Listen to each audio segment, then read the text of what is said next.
la alcaldía de Joe Carollo y posteriormente pues aspiró a la legislatura por el distrito 115, el pueblo la eligió y hoy en día es una representante estatal. Alina, muy buenas tardes. Muy buenas tardes, Agustín. Un gusto estar aquí con ustedes y con los radioescuchas. Normalmente yo me refiero a todos ustedes como señor o señora representante, pero en el caso nos conocemos hace tanto tiempo que me voy a tomar la libertad y por eso se lo explico a los oyentes para que no piensen que es una falta de respeto o una Claro confianza que sí, excesiva. claro que Nos sí. conocemos hace muchos años. Muchos años. Claro muchos que años. Es un placer conocerla. ¿Cómo te ha tratado Tallahassee? Bueno, Tallahassee, como te estaba diciendo, es Tallahassee, ¿no? Eso es nada que ver con el condado Miami-Dade, pero muy bien. Tenemos una mayoría republicana, una mayoría de derecha, una mayoría de personas que quieren trabajar para el bienestar de este país y del estado de la Florida, y que la educación sea libre y que la educación sea buena para los niños, que no hagan cosas que no deben de estar. Y bueno, tuvimos un proyecto de ley este año, House Bill 1, que le abre las puertas a muchas familias para poder llevarlos. El dinero va con el niño, es un voucher que va con el niño, y eso es muy bueno porque cuando hay competencia, siempre los colegios se mejoran y es mejor para la educación. No, y sobre todo que hay algunos colegios, no son muchos, afortunadamente no son muchos, hay algunos colegios que no son buenos. Y entonces si el padre vive en la demarcación geográfica que le toca ir al niño a ese colegio, pues el niño está condenado a una mala educación cuando realmente a lo mejor ese niño es material para college, material para algo mejor, ¿no? Claro. Entonces esto le da la alternativa de tomar ese voucher y llevarlo a otro sitio. Correcto. Entonces abrieron los vouchers para que incluya a muchas más familias que antes, porque antes muchas familias no calificaban por el problema del ingreso. Sí. Pero ahora lo abrieron bastante y yo creo que va a ser una cosa muy exitosa, que va a ser muy buena para...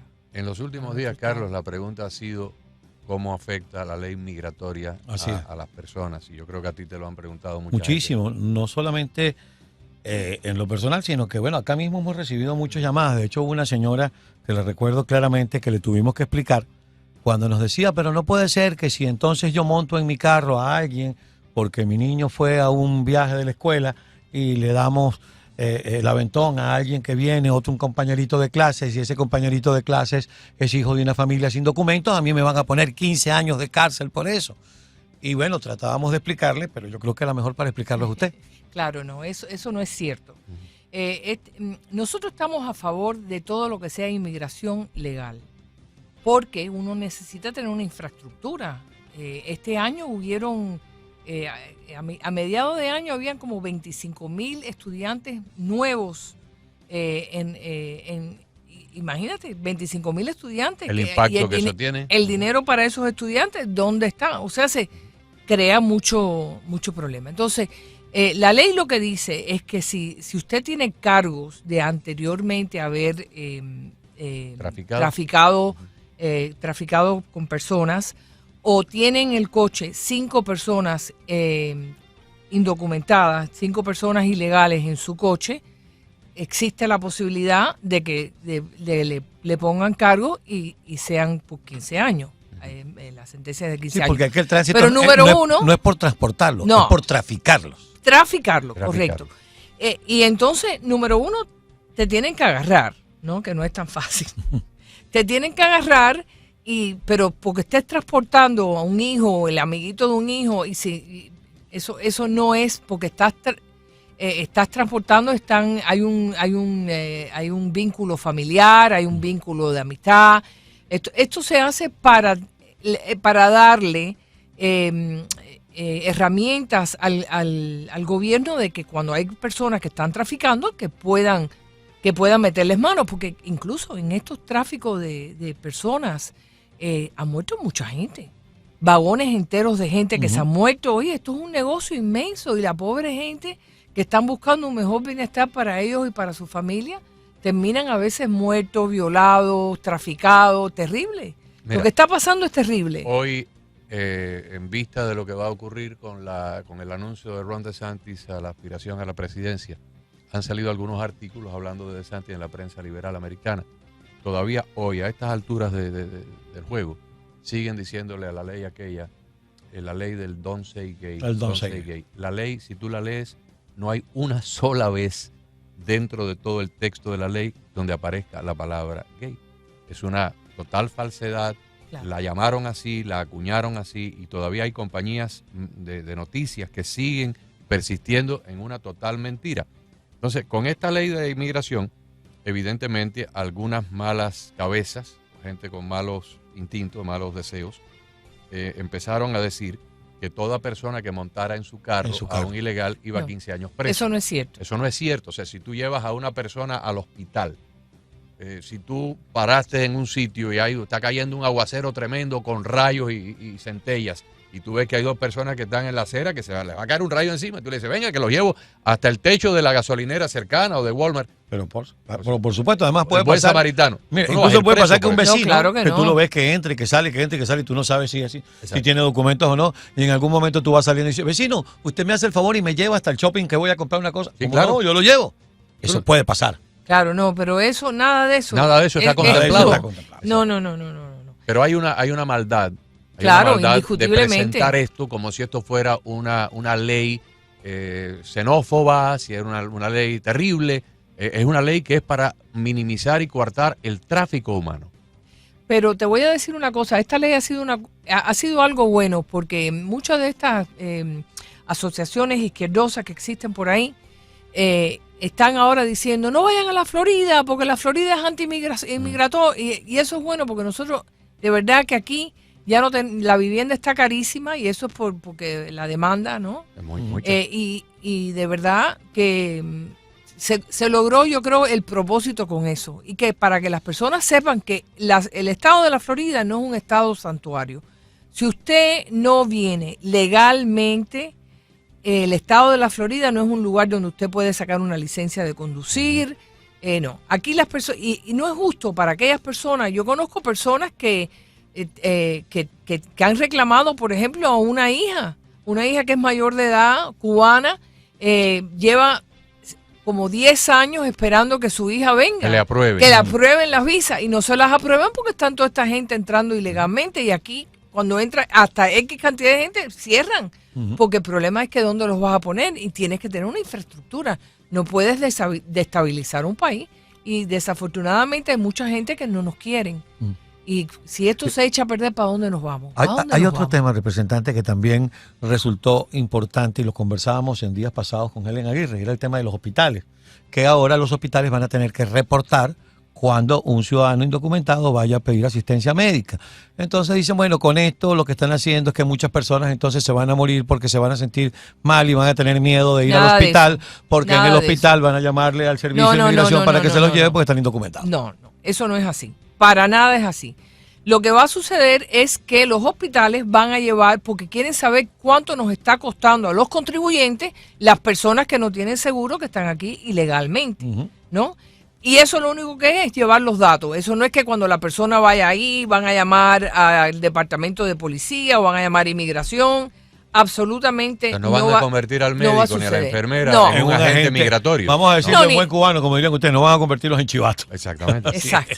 No, de chivato nada. Es simplemente para mantener un récord, para llevar una estadística de cuánto está costando, cuánto le está costando al contribuyente norteamericano las personas que vienen aquí y no tienen seguro y están ilegal.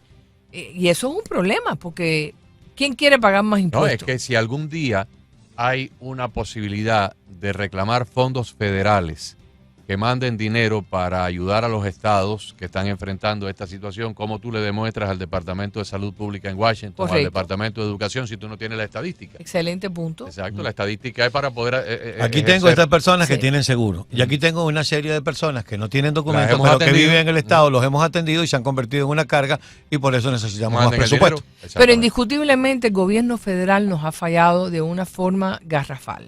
Esta administración de Biden ha sido terrible. Las fronteras están abiertas, la gente sigue viniendo, es un negocio, tienen un negocio montado, están aterrorizando a las personas en Latinoamérica. Yo no sé, este país le da dinero a todos esos otros países.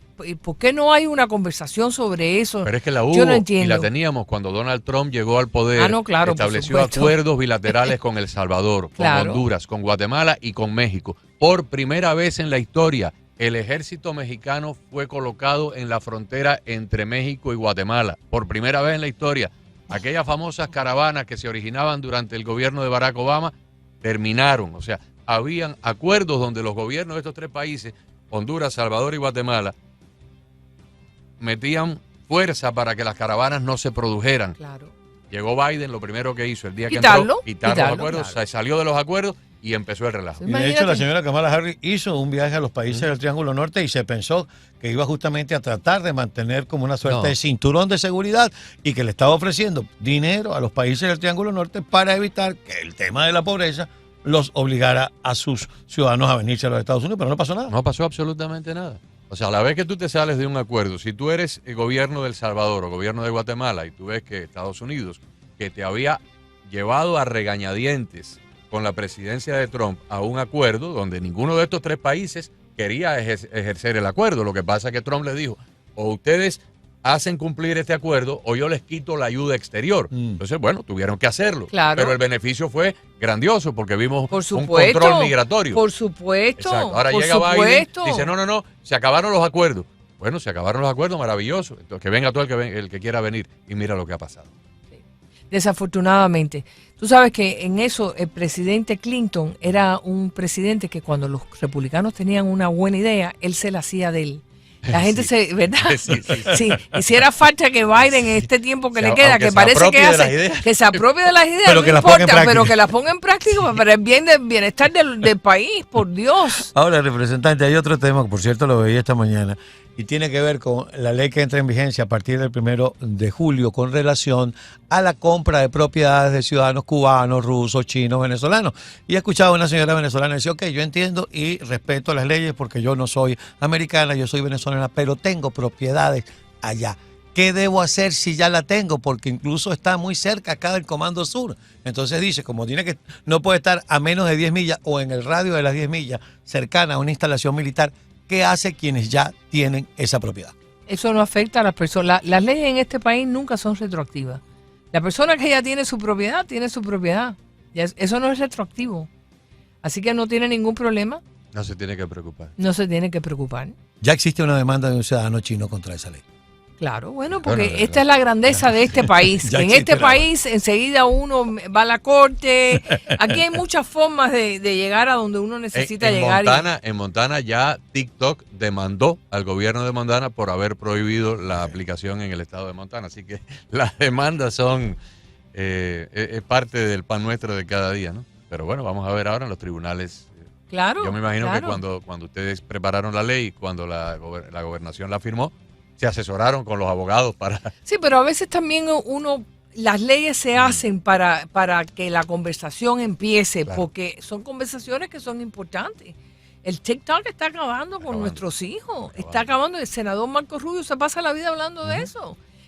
Ayer el propio Centro para el Control de Enfermedades, que es este departamento que todo el mundo escuchó hablar de él cuando la pandemia, el CDC, dijo que las enfermedades mentales y emocionales en los niños estaba causada directamente por el abuso de las redes sociales. El abuso de las redes sociales y TikTok estaba entre ellos. Hay una pregunta que nos hacen llegar. Dice, me ha pasado con un realtor que me dijo que si no tenía Social Security no le podía rentar a unos clientes cubanos que tengo. Es una pregunta que nos hacen llegar. O sea, la persona que renta, o sea, el dueño de la casa no tiene Social Security. No, que si el que va a rentar, que el que va a ser inquilino no tiene Social Security, no le rentan. Bueno, el problema, Carlos, yo te voy a hablar ahora como antiguo realtor. ¿Okay? Si es una casa unifamiliar, no estoy muy seguro, yo creo que no habría problema. Pero si es un apartamento o un townhouse que está dentro con una asociación de condominio, la asociación de condominio, en el 100% de los casos, va a exigirle al inquilino un reporte policial, va a exigirle un reporte de crédito de cualquiera de los tres buros, Equifax, Experian, el otro es TransUnion, y le va a exigir cuentas bancarias y matriz del cheque de la compañía. Si no tiene Social Security, ¿cómo va a producir eso? Ahí está. Aquí cada dueño de la propiedad tiene sus propios derechos, ¿no? Claro. Si yo tengo una propiedad y no quiero alquilársela a alguien que no tenga Social Security, yo tengo ese derecho. Ese derecho, también. Pero si tú tienes una propiedad en un condominio, ahí el condominio tiene las leyes. Exige que esa persona se certifique con el condominio. Y si no tiene Social Security, es improcedente la certificación. Sí, además está la figura de los condominios, aunque sean complejos, donde cada persona es dueña de su propiedad, de su apartamento o de su casa, o los community rentals, que ahí sí te piden invariablemente Completo. un reporte con De el todo. score credit De todo, Sí. de todo. y un background check. Sí, Exacto. sí. Mes en fondo, mes por adelantado y el mes que vas a vivir. Son 3 No, meses y sobre todo los Y condominios si están sigue ahora... viniendo gente va a estar más cara. más cara. representante. Cada día más cara la vivienda. Los condominios están muy preocupados con las personas que tienen antecedentes criminales. Sí. Porque, tú sabes, tú tienes tus niños, tienes tu mamá, tú vives ahí con tus vecinos y demás, y de pronto una persona que es dueña de un apartamento decide alquilarlo y puede traer a un inquilino que tiene una serie de antecedentes criminales por droga o por violaciones sexuales, por lo que sea. Nadie quiere tener eso dentro de un edificio, sobre todo cuando son comunidades ya de personas de cierta Claro. edad o personas con niños. Entonces, los condominios están siendo muy cuidadosos a la hora de certificar quién puede alquilar una de esas propiedades. Bueno, yo creo que eso también hay que mirarlo desde el punto de Sí, vista. por supuesto. ¿no? Nos queda satisfecha la pregunta que nos hicieron. No, y la ley esta de inmigración también dice que si usted tiene un negocio de más de 25 personas, tienes que tener el El E-Verify. E-Verify. Pero eso viene andando hace por seculum seculorum. Hace muchos años. Sí. Si todo el mundo hiciera lo del E-Verify, pues Yo lo he visto, pues, colocado incluso en algunas tiendas, colocan un flyer, una cosa, una ficha que dice aquí aplicamos el E-Verify y dice todo, está todo escrito allí. O sea, una empresa que tiene más de 25 personas como empleados, cuando una persona va a solicitar trabajo, inmediatamente tiene que verificar su estatus migratorio. lo que Si pasa, no tiene permiso de trabajo, no puede trabajar. No puede trabajar ahí. mira, nos quejamos de cómo son las cosas aquí, en este país. Trate de ir, por ejemplo, trate de trabajar en Panamá o en Chile. En España. En España, en uno de estos los lugares. cubanos que se han quedado trabajados en España. Trate de terrible. trabajar en uno de estos lugares. Si usted no cumple con los preceptos migratorios y con la ley, va a tener que vivir debajo de un puente. Mire, yo llegué en un momento determinado, fui a hacer un reportaje en Panamá y me conseguí a un venezolano, ya estábamos, o sea, mucho antes de que esta ola migratoria venezolana creciera en la forma como ha crecido en los últimos años. Pero sí recuerdo, y le pregunto, ¿y estás haciendo? Es una persona que trabaja en medio, ¿estás haciendo radio? Y dice, no puedo. ¿No puedes hacer radio? No, no puedo. Y si voy a hacer un programa de radio, tengo que estar acompañado de un panameño. Claro. Así lo dice la reglamentación, tengo que estar acompañado de un panameño. Y entonces ahí nos dimos cuenta y decía, bueno, porque eso forma parte de la normativa. Y los comerciales lo hacen los panameños. Aunque el programa sea de los dos, después, como quien dice, Arreglamos cuenta. por la izquierda. Así es, Exacto. pero los comerciales lo hacen panameños. Eso fue, le estoy hablando del año 2011, 10. Yo no sé ahora porque hace muchos años que no voy a Chile, pero antes en Chile tú llegabas y si tú querías poner cualquier tipo de negocio, tenías que tener permiso de las autoridades chilenas para hacerlo. En todas partes. Todo el mundo tiene sus leyes inmigratorias. Eso es normal y natural. Y con la cantidad de personas que están viniendo, no sé lo que vamos a hacer, de verdad. Sinceramente te digo que no sé lo que vamos a hacer. Porque esta administración de Biden, ellos no entienden, no sé, no les importa. Yo no entiendo. Ya son casi 6 millones de personas y todos los días son 5, 7, 10, 12 mil diarios que están entrando por la frontera. Algunas veces reportamos acá los números mensuales y son casi 200 mil, 130 mil, 180 mil, dependiendo del mes. Y tú vas sumando, pero el problema es que no se ve una luz al final del túnel. Tú dices, bueno, pero ¿hasta cuándo? Exacto. No, esto es por los siglos de los siglos. Mientras este gobierno esté ahí, pues de aquí a la toma de posesión, vamos a suponer que los republicanos capturen la Casa Blanca. Con el favor de Dios, de la Virgen y todos los santos. Sí, pero la toma de posesión no sería hasta enero del 2025. O sea, estamos hablando todo lo que queda de este año, más los 12 meses del año siguiente, más unos cuantos días del año que le sigue. O sea, estaríamos hablando de fácilmente, no sé, 2, 3 millones más. Así es.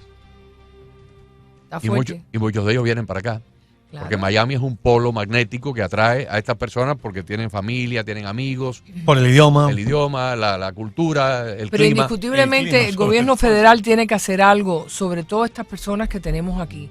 Porque tú sabes, no necesariamente darles un camino a la ciudadanía, porque si entraste ilegal o te quedaste a la fuerza o lo que sea, pero tener algún tipo de permiso de trabajo, alguna estabilización que se pueda hacer, algo.